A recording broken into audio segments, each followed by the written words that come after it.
1971 की लड़ाई के बारे में आखिर कौन नहीं जानता। इसमें पाकिस्तान ने भारतीय सेना के आगे घुटने टेक दिए थे, लेकिन ये जंग इतनी आसान नहीं थी। भारत पाक युद्ध 1971 में लड़ी गई बैटल ऑफ बोगरा सबसे लंबी लड़ाइयों में से एक मानी जाती है। ये एक ऐसी लड़ाई थी जो युद्ध की आधिकारिक घोषणा से पहले शुरू होकर और युद्ध की समाप्ति की घोषणा के बाद तक चली थी।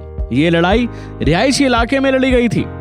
नजर डालें तारीख के अनुसार बैटल ऑफ बोगरा 23 नवंबर 1971 से शुरू होकर 18 दिसंबर 1971 तक चली, जबकि 1971 के भारत पाक युद्ध की समाप्ति की घोषणा 16 दिसंबर 1971 को ही हो गई थी। सामरिक दृष्टि से बोगरा शहर पाकिस्तान सेना के लिए बहुत जरूरी था। दरअसल पाकिस्तानी सेना ने पूर्वी पाकिस्तान यानी कि मौजूदा जो बांग्लादेश है उसके बोगरा शहर को अपना सामरिक मुख्यालय बनाया हुआ था। इसी शहर में पाकिस्तान सेना की 16 इन्फेंट्री डिवीजन और 205 इन्फेंट्री ब्रिगेड का बेस था। जैसे रेल, सड़क और ऑपरेशनल एयर स्ट्रिप के जरिए पूर्वी पाकिस्तान के अन्य हिस्सों से जोड़ने वाला उत्तर पश्चिम क्षेत्र में बसा बोगरा शहर पाक सेना का महत्वपूर्ण संचार केंद्र था। अब इस बेस के जीत के बिना पाक सेना को घुटनों पर लाना मामूली काम नहीं था। तो चलिए आपको बताते हैं इसकी क्या है कहानी। इस जंग के दौरान पाकिस्तान को इस बात का अंदाजा था कि भारतीय सेना बोगरा शहर पर कभी भी चढ़ाई कर सकती थी। लिहाजा पाकिस्तान अपने सबसे खूंखार ब्रिगेडियर तजम्मुल हुसैन मलिक की अगुवाई में 205 इन्फेंट्री ब्रिगेड को तैनात किया गया। वहीं बोगरा पर भारतीय परचम लहराने की जिम्मेदारी 20 माउंटेन डिवीजन का नेतृत्व कर रहे मेजर जनरल लक्ष्मण सिंह को दी गई। पाकिस्तान की सेना को संभलने का एक भी मौका ना मिले, इसके लिए भारतीय सेना ने बोगरा शहर पर दो तरफ से चढ़ाई कर दी।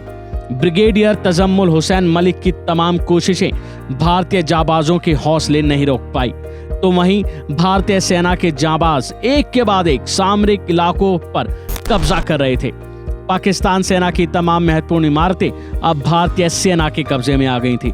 हर मोर्चे पर हार चुकी पाकिस्तान सेना के सामने घुटने टेकने के अलावा और कोई रास्ता नहीं बचा था, जिसके बाद बैटल ऑफ बोगरा में सबसे पहले 205 इन्फेंट्री ब्रिगेड के सूबेदार सरकार, कमांडर मेजर रजा और मेजर जनरल राव अली ने सरेंडर किया।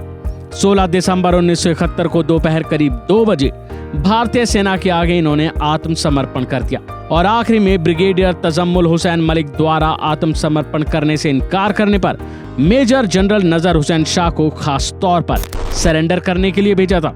मेजर जनरल नजर ने पूरी 16 इन्फेंट्री डिवीजन के साथ भारतीय मेजर जनरल लक्ष्मण सिंह के सामने सरेंडर किया।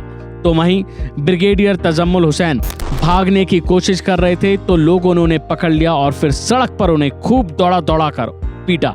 जनता ने ब्रिगेडियर तजम्मुल की खूब मरम्मत करके मुक्ति वाहिनी को दे दिया और मुक्ति वाहिनी ने ब्रिगेडियर तजम्मुल को युद्धबंदी के तौर पर भारतीय सेना के हवाले कर दिया। अभी के लिए फिलहाल इतना ही। खबरों में बने रहने के लिए देखते रहिए वन इंडिया।